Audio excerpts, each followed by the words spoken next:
If you want to block someone on Facebook Messenger, this is the quickest way to do it. There are actually two simple methods to block users on Messenger, and I'll show you both. Method 1. Block directly from chat. Open your Messenger app and go to your chats. Now, find the person you want to block and simply press and hold their chat. You'll see a few options appear. Tap on Block, then Confirm, and that's it. The person is now blocked. Method 2. Block from profile or contact info. If you're not in the chat, no problem. Just tap on the person's name or profile from anywhere, like chat, search, or story. This will open their profile page.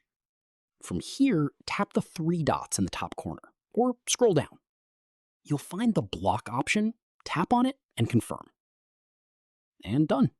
That's how you block someone on Messenger, stop messages, and control your privacy.